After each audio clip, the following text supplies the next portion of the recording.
आज के क्लास में हम चक्रवृद्धि ब्याज के प्रश्नों को हल करने का तरीका देखेंगे कि चक्रवृद्धि ब्याज के प्रश्न को कैसे हल किया जाता है।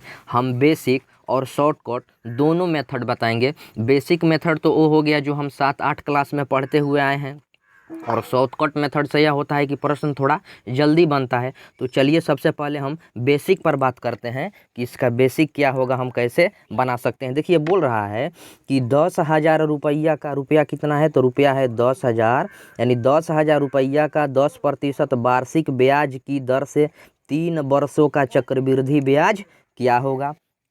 पहले लिखिए कि क्या क्या दिया है। देखिए प्रिंसिपल दिया है इसमें बाबू, इसमें प्रिंसिपल दिया है 10,000 रुपया। प्रिंसिपल दिया है कितना, तो 10,000 रुपया प्रिंसिपल है। रेट है इसमें कितना, तो रेट है 10%, लिख लिए, ठीक है, रेट है 10%। और टाइम है इसमें 3 साल का। टाइम कितने साल का है, तो टाइम है इसमें 3 साल का। और हमसे पूछ रहा है इसका चक्रवृद्धि ब्याज क्या होगा।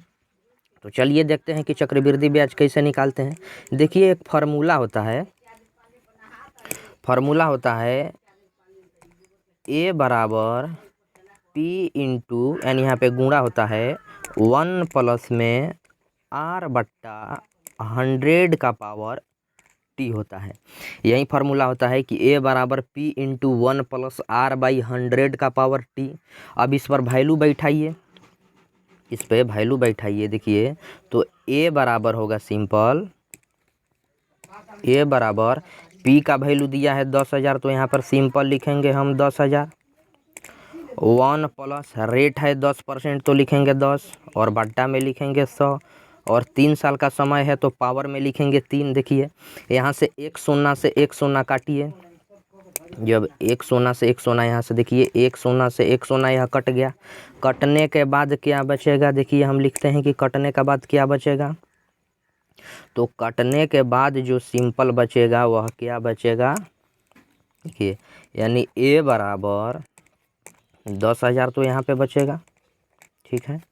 उसके बाद होगा 1 प्लस में 1 बट्टा में 10 बचेगा, यहाँ से कट जाएगा तो, और पावर में 3 का 3 बचेगा, इतना बचेगा। उसके बाद देखिए इसको सॉल्व कीजिए, तो जब हम इसको सॉल्व करेंगे तो हम पाएंगे यानी 10,000। जब इसको हम सॉल्व करेंगे, यहाँ पे कुछ नहीं है तो क्या है, बट्टा में 1 है। जब इसका हम एलसीएम लेकर सॉल्व करेंगे तो 1 और 10 का जब एलसीएम लेंगे तो कितना होगा, 10 होगा। 1 में 10 से भागा करेंगे तो 10 बार में कटेगा, और उस 10 से इस 1 में गुणा करेंगे तो सिंपल होगा 10।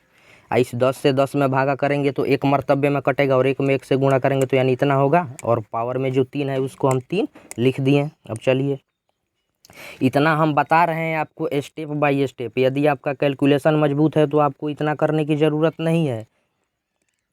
देखिए अब होगा ए बराबर यानी 10,000 गुने में, इसको जोड़ेंगे तो होगा 11 बट्टा 10 का पावर होगा 3। 11 बट्टा 10 का पावर होगा कितना, तो 11 बट्टा 10 का पावर होगा इसमें 3, तो होगा ए बराबर 10,000 गुने में 11 बट्टा 10 का पावर 3। इसका अर्थ है कि इसको 3 बार लिखना है, तो लिखेंगे 11 बट्टा 10 गुने में 11 बट्टा 10, और फिर लिखेंगे हम कितना, तो कहेंगे 11 बट्टा 10, इतना लिखेंगे। अब देखिए यहाँ पे 3 शून्य से 3 शून्य कैंसिल हो जाएगा, यानी यहाँ पर 3 शून्य से 3 शून्य हो जाएगा कैंसिल, तो यहाँ पे भी 3 शून्य हम काट दे रहे हैं। देखिए यही 3 शून्य कट गया। अब जो बचेगा देखिए क्या बचेगा यहाँ पे, अब जो बचेगा सिंपल वह बचेगा ए बराबर 10 गुने में 11 गुने में 11 गुने 11 हो गया। अब देखिए ए बराबर 10 गुने 11 का जो क्यू होता है ना, यहाँ पे जो 11 3 बार है, इसका क्यू होता है 1331। 11 का क्यू होता है 1331। अब इसमें हम 10 से गुणा करेंगे। जब हम इसमें 10 से गुणा करेंगे तो होगा हमारा कितना, 13,310। अब देखिए जो यह 13,310 निकल कर आया है ना, यह 13,310 हमारा ब्याज निकल कर नहीं आया है, हमारा अमाउंट निकल कर आया है। अब हम ब्याज कैसे मालूम करेंगे, देखिए प्रश्न में तो हमसे ब्याज पूछ रहा है। देखिए पढ़िए यहाँ पे क्या पूछ रहा है, प्रश्न में पूछ रहा है कि 10,000 रुपया का 10% वार्षिक ब्याज की दर से 3 वर्षों का चक्रवृद्धि ब्याज क्या होगा। तो यहाँ पे ब्याज पूछ रहा है, हम निकाल कर लाए हैं क्या अमाउंट। तो देखिए ब्याज कैसे हम निकालते हैं, हम ब्याज कैसे निकालते हैं उसके बारे में हम आपको बता रहे हैं कि ब्याज कैसे निकलता है। देखिए जो अमाउंट बराबर होता है ना, एक फार्मूला होता है कि ए बराबर पी प्लस आई। तो ए बराबर पी प्लस आई का अर्थ होता है कि जो अमाउंट होता है ना वह प्रिंसिपल और ब्याज का जो योग होता है ना बाबू, उसी के बराबर होता है। तो ठीक है, अमाउंट बराबर होता है पी प्लस आई। तो क्या हम इस पी को इधर लाएंगे, तो जब हम p को इधर लाएंगे तो लिख सकते हैं a माइनस पी बराबर आई। तो a माइनस पी बराबर आई का अर्थ क्या हुआ कि अगर अमाउंट में से प्रिंसिपल को माइनस करेंगे तो इंटरेस्ट निकलेगा, और हमको निकालना क्या है, तो हमको निकालना इंटरेस्ट ही है। तो देखिए अमाउंट इसमें कितना निकल कर आया है, जो अभी हम निकाले हैं अमाउंट तो निकल कर आया है हमारा 13,310, और प्रिंसिपल इसका कितना था, देखिए यहाँ पे प्रिंसिपल हम लिखे हैं, इसका प्रिंसिपल कितना है यहाँ पे, यानी जो मूलधन दिया है वह 10,000 दिया है। तो चलिए अब हम वैल्यू को पुट करते हैं, हमारा काम बन जाएगा। यानी जो अमाउंट है वह अमाउंट निकल कर आया है कितना, तो अमाउंट निकल कर आया है बाबू 13,310, और माइनस प्रिंसिपल निकल कर आया है कितना, तो कहेंगे 10,000 रुपया, और यह बराबर होगा किसके, तो आई के। अब 13,310 में से 10,000 को यदि हम माइनस करते हैं तो जो हमारा फाइनली बचेगा वह 3,310 बराबर होगा किसके, आई के। या हम लिख सकते हैं बाबू इसी को सीधा करके, या आई बराबर 3,310 रुपया। यानी 3,310 जो हमारा निकल कर आया बाबू, क्या निकल कर आया, यही हमारा ब्याज निकल कर आया। तो आपको कहीं भी अगर चक्रवृद्धि ब्याज का ऐसा प्रश्न दिखे और उसमें ब्याज निकालने के लिए बोले तो ब्याज कैसे निकालते हैं, ब्याज इसी मेथड से निकालिएगा। अगर अमाउंट बोले तो और अच्छा है कि इस फार्मूला पर डायरेक्ट अमाउंट निकल कर आ रहा है, और जब अमाउंट निकल जाएगा तो ब्याज कैसे निकलता है हम आपको बता दिए। देख लीजिए जो अमाउंट बराबर होता है वह प्रिंसिपल प्लस इंटरेस्ट, यानी जो मिश्रधन होता है ना वह मूलधन और ब्याज का जो योग होता है उसी के बराबर होता है। तो अगर p इधर प्लस है इधर लाएंगे तो माइनस में होगा, तो अगर हम मिश्रधन में से मूलधन को घटाएंगे तो ब्याज होगा। तो हमारा मिश्रधन था 13,310 रुपया और मूलधन था 10,000। तो 13,310 में से बाबू जब हम 10,000 को माइनस करेंगे तो 3,310 रुपया हमारा इंटरेस्ट आ जाएगा। तो यही तो हमसे पूछ रहा था। तो ये तो हो गया इसका बेसिक मेथड। अब चलिए हम आपको शॉर्टकट बताते हैं कि इसे हम शॉर्टकट मेथड से कैसे बना सकते हैं। यानी ऊपर में जो दिया था उसी के अनुसार हम क्या कर रहे हैं, देखिए डाटा लिख रहे थे। क्या दिया था कि जो प्रिंसिपल था वह कितना था, तो इसमें जो प्रिंसिपल था वह था 10,000 रुपया था ना, एक बार और लिख दे रहे हैं। और रेट था कितना, तो रेट था हमारा 10%, रेट 10% था। और टाइम कै साल था, तो टाइम था 3 साल। और हमसे क्या पूछ रहा था, तो हमसे पूछ रहा था कि इसका CI क्या होगा। तो देखिए CI जब भी निकालना हो ना, हम जो इस शॉर्टकट मेथड बता रहे हैं आप इसका कहीं पे भी प्रयोग कर सकते हैं, आप नहीं फंसिएगा। देखिए जो CI निकालना है ना, CI यहाँ पे देखना है कि कै साल का पूछ रहा है, तो 3 साल का पूछ रहा है। देखिए यहाँ पे 3 साल का, जय साल का पूछेगा ना तय गो बैक्स बनाएंगे, तय गो बैक्स नहीं बॉक्स बनाएंगे। तो देखिए यहाँ पर 3 साल का पूछ रहा है तो यहाँ पर सिंपल लिखेंगे 3 और एक बॉक्स बना लिए, ठीक है। उसके बाद लिखना है प्लस, अब देखिए ठीक है इतना हो गया। उसके बाद 3 से क्या करना है, जय साल का पूछेगा वहाँ से स्टार्ट करेंगे और 1 तक चले जाएंगे। उसके बाद सिंपल लिखना है 2, फिर उसके बाद एक बॉक्स बनाएंगे, ठीक है। अब देखिए उसके बाद क्या करना है, 2 के बाद लिखना है सिंपल 1, 2 के बाद लिखना है सिंपल 1 और एक और बॉक्स बना लिए। बस अब हमारा काम हो गया। अब देखिए क्या करना है, बॉक्स बनाने के बाद रेट कितना है, तो कहेंगे 10%, और प्रिंसिपल कितना है 10,000। तो आप पहले 10,000 का 10% निकालिए।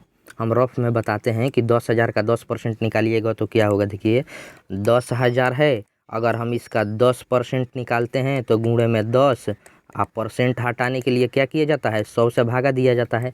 तो यहाँ से 2 शून्य से आप क्या कीजिए, 2 शून्य काटिए, तो ऊपर में कितना बचेगा। देखिए जो ऊपर में बचेगा वह ऊपर में कितना बच जाएगा, तो ऊपर में बच जाएगा यानी 100 गुने में 10, यानी कितना हो रहा है, 1,000 हो रहा है। हम रफ के लिए बताए हैं, अगर आपका कैलकुलेशन मजबूत है तो आप यहीं पे निकाल सकते हैं। अब 1,000 वैल्यू आया, 10,000 का 10% निकालें तो 1,000 आया ना। तो अब ये 1,000 आया, अभी रफ था, अब इसे हम मिटा दे रहे हैं। उसके बाद फिर हम आपको बता रहे हैं, देखिए 10,000 का हम 10% निकाले थे, तो 10,000 का 10% कितना आया था आप लोग देख लिए। चलिए अब चलते हैं फिर अपने प्रश्न की ओर। तो 10,000 का 10% कितना आया था, तो आप बोलिएगा कि जो 10,000 का 10% है वह 1,000 आया था। कितना आया था? 1,000। तो जो 1,000 आया था ना, उस 1,000 को आप इस बॉक्स में लिखिए कि हाँ 1,000 आया था। ठीक है, हो गया। अब देखिए क्या करना है, अब जो वैल्यू यहाँ पे आया है ना, अब इसका हम 10% निकालेंगे। अब जब हम 1,000 का 10% निकालेंगे तो सिंपल लिखेंगे 1,000 और 10%। देखिए परसेंटेज से क्या कीजिएगा, आप कहीं भी निकालना हो ना, परसेंटेज से डायरेक्ट डबल शून्य यहाँ पे कैंसिल कीजिएगा। तो परसेंटेज से जब हम डबल शून्य यहाँ पे कैंसिल करेंगे तो यहाँ पे बचेगा 10 इंटू में 10 और इंटू में 10, यानी इसका जो वैल्यू निकल कर आएगा वह कितना निकल कर आएगा? 100। इसका वैल्यू निकल कर आया 100। अब जो वैल्यू निकल कर आया ना, उस वैल्यू को अब आगे वाला बॉक्स में पुट करना है। तो इस आगे वाला बॉक्स में हम लिखेंगे कितना? 100। हो गया। उम्मीद करते हैं कि आप लोग यहाँ तक समझ गए होंगे। यह चलिए रफ है, इसे हम मिटा दे रहे हैं। अब इसको हम मिटा दे रहे हैं। अब देखिए मिट गया, मिट गया। अब क्या करना है, अब इसका 10% निकालेंगे। तो 100 का हम क्या करेंगे? 10% निकालेंगे। तो जब हम 100 का 10% निकालेंगे तो 100 गुने में 10, अब परसेंटेज से आप यहीं से डायरेक्ट 2 शून्य कैंसिल कीजिए, यानी सिंपल कितना बच कर आया? तो सिंपल बच कर आया 10। ये रफ हम आपको क्यों लिख रहे हैं? बताने के लिए लिख रहे हैं। अगर आपका कैलकुलेशन मजबूत है तो आपको इतना करने की ज़रूरत नहीं है। तो हम 100 का 10% निकाल कर आए तो कितना आया? 10 आया। अब देखिए क्या करना है, 2 बॉक्स के बाद जो भी वैल्यू आएगा ना, 2 बॉक्स के बाद जो भी वैल्यू आएगा, यानी हो गया 2 बॉक्स, इसके बाद जो वैल्यू निकाले थे तो वह कितना आया था? तो वैल्यू जो निकाले हम कितना आया? वह निकल कर आया 10, यानी यहाँ पे 10 निकल कर आया ना, यहाँ पर देखिए 10 निकल कर आया। तो 2 बॉक्स के बाद जो भी वैल्यू आएगा ना, उसको पीछे वाले वैल्यू में जोड़ कर तब आगे लिखना है। अगर 2 ही बॉक्स तक रहता तो कोई दिक्कत नहीं है, लेकिन अब 2 बॉक्स के बाद अब इसका 10% निकाले तो 10 आया ना। अब उस 10 को इस 100 में जोड़ कर क्या करेंगे? हम यहाँ पर लिखेंगे। तो जब हम यहाँ पर लिखेंगे तो हमारा होगा 110। बस अब हमारा काम ख़त्म हो गया। उम्मीद करते हैं कि आप लोग समझ गए होंगे। चलिए एक बार हम और रिपीट कर दे रहे हैं कि कैसे कैसे हुआ है। यानी CI निकालना है 3 साल का, तो जय साल का निकालना है बाबू, कितना बॉक्स बनाएंगे? 3 साल का है तो पहले लिखेंगे 3, उसके बाद बॉक्स बनाएंगे, फिर 2 लिखेंगे और फिर 1 लिखेंगे। यानी जय साल का होगा वहाँ से चलेंगे और 1 तक चले जाना है, और उसके पहले का आप बाद में क्या करना है? बॉक्स बना देना है। तो 10,000 का 10% निकाले तो 1,000 आया, इसमें फिल कर दिए। अब इसका 10% निकाले तो 100 आया, तो इसमें फिल कर दिए। ठीक है। अब 2 बॉक्स के बाद जो भी वैल्यू आएगा ना, उसको क्या करना है? पीछे वाले वैल्यू में, यानी यहाँ पर 10 आया, इस 10 को पीछे वाले वैल्यू में जोड़कर तब हमको आगे लिखना है। अब इतना हो गया। अब इसको हम सॉल्व करेंगे। तो देखिए सॉल्व करने पर कितना होगा, सॉल्व करेंगे तो 1,000 में अगर 3 से गुणा करेंगे तो यहाँ पर कितना आएगा? तो 3,000 आएगा। तो 3,000 रुपया लिख लिए। ठीक है। अब उसके बाद इस 100 में 2 से गुणा कीजिएगा तो कितना आएगा? तो 200 आएगा। तो 200 हो गया, इतना हो गया। और उसके बाद देखिए ये 110 में 1 से गुणा करेंगे तो कितना होगा? तो हमारा 110 से होगा, 110 होगा ना, तो 110 हो गया। अब आप इस तीनों को जोड़िए, तो 3,000 में 200 जोड़िएगा तो कितना होगा? 3200, और 110 कितना होगा? तो 3310 होगा। तो देखिए यहाँ पर कितना आ गया? 3310 रुपया आ गया। तो जो CI निकल कर आया वह कितना निकल कर आया? 3310 रुपया निकल कर आया। देखिए हार्ड नहीं है यह। अगर आप इसे 1 से 2 बार प्रैक्टिस कर लेते हैं ना, और कैसा हूँ प्रश्न आए दशमलव भिन्न कईयों साल का देना, तो आप यहाँ से आसानी से निकाल सकते हैं। हमने आपको बताया कि आप कैसे निकाल सकते हैं। चलिए एक बार देख लीजिए कि इसका शॉर्टकट कैसा था। शॉर्टकट में कुछ नहीं करना था, जय साल का पूछता था तो एगो हमको बॉक्स बनाना था, और बॉक्स बना के उसमें वैल्यू लिखना था, और 2 बॉक्स के बाद जो भी वैल्यू आएगा इसमें क्या करना है, पीछे वाले में जोड़कर लिखना था। तो देखिए 3310 यहाँ पे कितने आसानी से आ गया है, और 3310 तो हमारा यहाँ पे भी आया था। उम्मीद करते हैं कि आप लोगों को चक्रवृद्धि ब्याज में ब्याज निकालने के लिए समझ में आ गया होगा। अगर आप चाहते हैं ऐसा ही वीडियो देखना तो आप हमारे चैनल को सब्सक्राइब कीजिए और बेल आइकन को प्रेस कीजिए।